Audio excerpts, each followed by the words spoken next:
strike. All right, so let's talk about the legal implications of the order that came and the union's response. Joining us to talk about that is Sundeep Gokhale. He's an employment and labor lawyer at Sherrard Kuzz. Thanks for joining us today. Thanks for having me. Okay, so has this ever happened before where you had a group ordered back to work and they've refused to go? It's been quite a while. In the 70s, we had an issue with Canada Post where, again, government ordered employees back to work.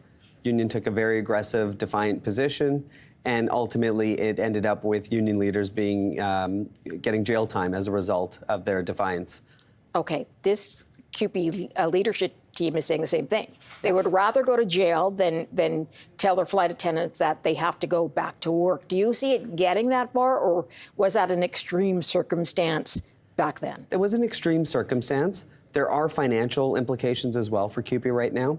So they'll incur fines of $10,000 per union leader plus $1,000 per member.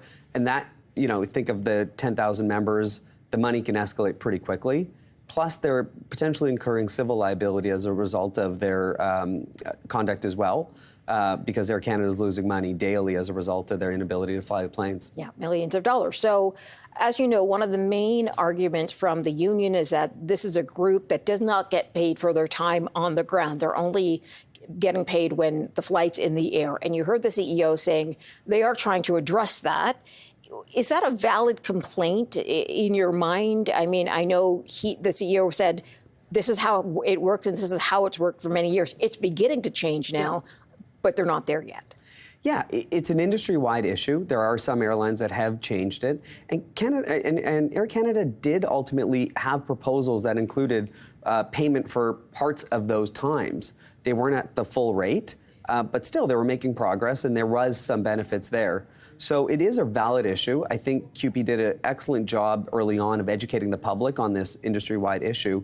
I think now that the narrative has changed, though, because of this defiance. Okay. And I think the public's losing a bit of support on that issue now. Especially when you have travelers stranded for as long as they're stranded, and everybody seems to have a friend or cousin or uncle who is somewhere that they'd rather not be, perhaps.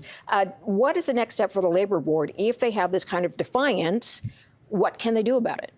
Well, Air Canada will bring applications daily. What they'll probably be seeking is orders on daily damages. So they'll want payment, the fines will be issued daily.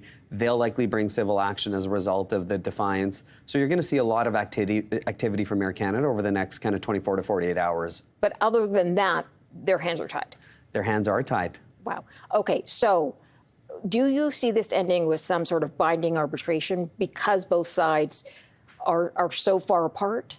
Yes, there's already an order for binding arbitration that came down Saturday. So that will be the outcome in this. Air Canada is not going to capitulate at any point right now. And so this will ultimately get resolved through binding arbitration. Explain what that is. I mean, I know basically everybody's bound to what a mediator or an arbitrator decides, but can you flesh that out a bit? Absolutely. So both parties will have an opportunity to advocate for their positions.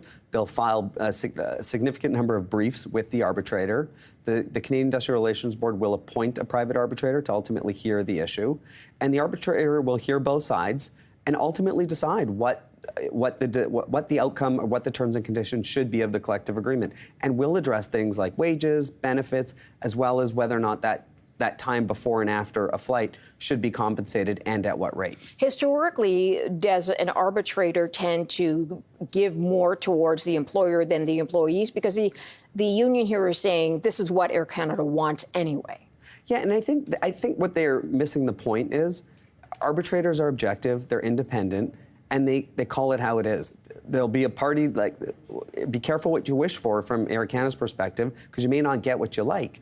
But ultimately, why Air Canada wanted it because it kept them operating during this period of time. And that was their most important objective right now. I don't know if you remember the Canada Post situation in detail, but how long were they out for? How long were they defying the order?